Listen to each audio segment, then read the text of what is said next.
Well, I'm still waiting to see.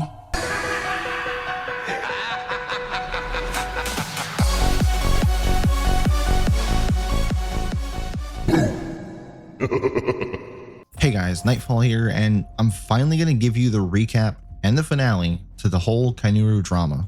All the juicy details into how it started, what transpired, and how it escalated into, yes, legal action. So sit back, buckle up, and enjoy the ride. There won't be many flashy graphics as I don't want to risk dealing with the whole him crying and making more false copyright claims again. But it all started when I set my sights on one of XDefiant's biggest problems that nobody else was talking about: Smurfs. Not those Smurfs. These Smurfs are people who make alternate accounts so they can terrorize lower ranked players. A good analogy would be like if professional sports players, say NBA players, went back to high school and played undercover on their teams. One of those people in particular was Kynuru, an up-and-coming Twitch streamer who was doing well in XDefiant, but maybe a little too well. He had an account that he made and went from bronze to legend, which for those of you that don't know, legend is the highest rank in XDefiant, and he did that in less than 24 hours solo queue, and only ended up playing about 70 or so ranked games, which means he only lost about 10 or 15 of them if I remember correctly, which I'm not saying is impossible, but given the state of the game at the time that he did this, to solo queue all of ranked in about 20 hours and averaging the amount of kills he did in those games is very suspicious. And I let my suspicions be known in several videos I made, and other people came to me with similar accusations and questionable clips, including one of him stating he uses all different kinds of cheats like wall hacks, and while he was saying that, the clip he had looked like he had wall hacks. But of course, Kynuru claimed that he was just trolling and this was just a joke, but after a few more of those videos I made and posted, he made it a point to have him and several of his, I guess, friends come into my live stream and troll me in my chat, including one time during a charity stream. Such a good guy. I later discovered that he was charging people money to boost their accounts and was doing it live on stream and just not even trying to hide it, that he was just violating TOS in like 6 different ways. So I proceeded to make a video about that as well, reported him and his Twitch channel for all of that, and he was consequently banned on Twitch for cheating in-game, which was insane at the time that Twitch would ban him for cheating, but the game he was cheating in supposedly hadn't banned him. And shortly after that happened, someone messaged me on Discord and provided me with screenshots of DMs with Kynuru, or at least that's what it looked like at the time, where he openly admits to cheating and even provided a link in where he gets his cheats from in those messages. So I made a new video, of course, talking about that, because there were still some people who were skeptical on if he cheated or not.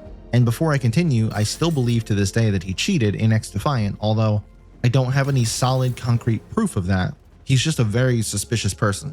So after I posted that video, he contacted me on Twitter telling me I'm lying and that I needed to take the videos down. Well, I stood my ground because I had no reason to take anything down. Later that day, I was informed by the same person who came to me with the screenshots of the DMs and informed me that they were in fact fake and that he made it all up. So I made an updated video explaining all of that as well, but still left my suspicions out there that I thought he was cheating. And regardless if he was cheating or not, he was still a scummy person in almost every other aspect. Smurfing, boosting accounts, basically harassing me while I streamed. So after those videos, I guess more people saw him and made their own conclusions that he was probably cheating. And of course, he didn't like that very much. So again, told me to take the videos down, told me I was smearing his name. So I did what anyone else in my situation would do, and I looked deeper into his activities on Twitch and stumbled across what looked like him buying followers on Twitch, and then Twitch realizing that they were bots and banned them, and his follower count dropped a few days later. So I made yet another video on that. And this is probably where the saga would have ended, but this is when XDefiant banned his main account, all of his Smurf accounts, and even some of the accounts that he was paid to boost. This was also around the time that they also took away the top 500 rewards from other people's Smurf accounts and banned a ton of people for account sharing and just playing on other people's accounts. So basically I felt like that was a huge W because that was something I was advocating for, not only to ban him specifically, but all of the Smurfs. So I made a whole video about how he was banned and how all the other Smurfs had their rewards taken away. And I thought that was the end of the Kynuru arc, and that I could set my sights on someone else actually worth taking down, like Astonish and his Cronus gameplay. But instead, Kynuru had bigger plans and thought he was somebody and bit off a little more than he could chew. On September 26th at 3 a.m., I got this email stating that I received a copyright strike and my video had been taken down. And you'll also see in this email that I already had a previous strike from Ubisoft, meaning now I had 2 strikes. The Ubisoft strike was fair and I took that one on the chin as I shared leaks in one of my videos that I shouldn't have done. My bad. But the part of the video he claimed was the first 21 seconds where it contained a screenshot of him being banned live on stream with his reaction, which he clearly didn't realize is covered under fair use of copyright law the way that I used it. So me being the insomniac that I am, I was awake when this email came in and I immediately got a surge of adrenaline and appealed using not so legal language and basically just saying I didn't do anything wrong. Fast forward to the following morning where YouTube denied that appeal, and at that point I was just going to let it sit and fall off and just didn't want to deal with it. But then he doubled down and sent a second strike at 2:35 on September 27th, claiming a whopping 3-second portion of my video in which I use another screenshot, again from his live stream, to show that he was boosting accounts on stream and gloating about it.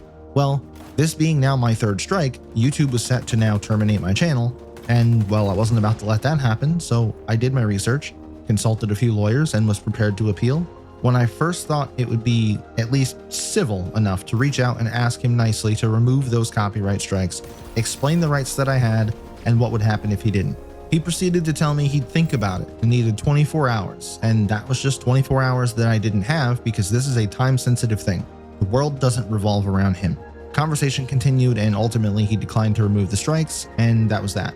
So I drafted the appeal with assistance from a legal team, sent to YouTube for both strikes, and immediately got a reply back the next morning saying they accepted both appeals and forwarded them to him, and he now had 10 business days to prove to YouTube that he had filed a suit in a court, or else the strikes would be removed and my videos would be reinstated.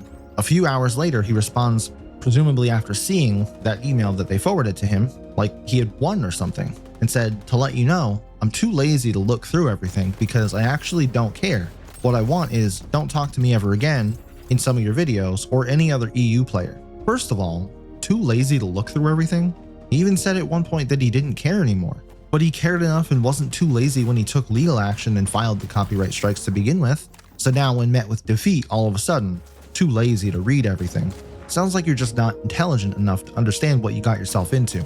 But then went on in that message to demand things from me, like never talk about him or EU players in my videos again, as if he speaks for all of EU's player base or something. Well, respectfully and definitely disrespectfully, I'll do what the f I want, within my right to do it. If someone is cheating, I'll call them out. And now, I was set to wait 10 business days so these strikes would fall off, and in the meantime, my channel was seemingly shadow banned as searching for keywords like XDefiant, which used to bring up a lot of my videos, no longer did, and my views significantly dropped by about 50%, and new subscribers stopped altogether. Previously, I was gaining almost 20 subs per day. I even contacted YouTube on several occasions to raise my concerns of this and was told shadow banning was not a thing at YouTube.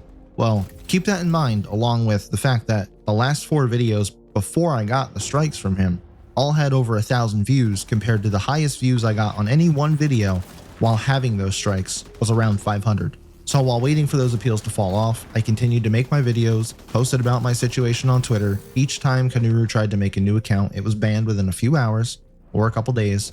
So he felt like I was to blame and messaged me again on Twitter saying, "I told you," basically saying he told me to stop talking about him, and then said I would see, like he was making some kind of a veiled threat. So I thought he was talking about the copyright strikes again, and he was gonna try to do more. So I told him I can do what I want within copyright laws, meaning I can use his screenshots under the fair use section, to which he replied he wasn't talking about copyright. So now it seemed like he was making threats beyond the virtual space. But I never had any real fear because clowns like this are always bark and no bite. So what did he end up doing? Did he ever go through on his word? He sure did, with another copyright strike on October 1st at 11 a.m. Claimed another 5-second piece of my video where you'll never believe what I used. That's right, another screenshot that he posted on Twitter of him hitting legend.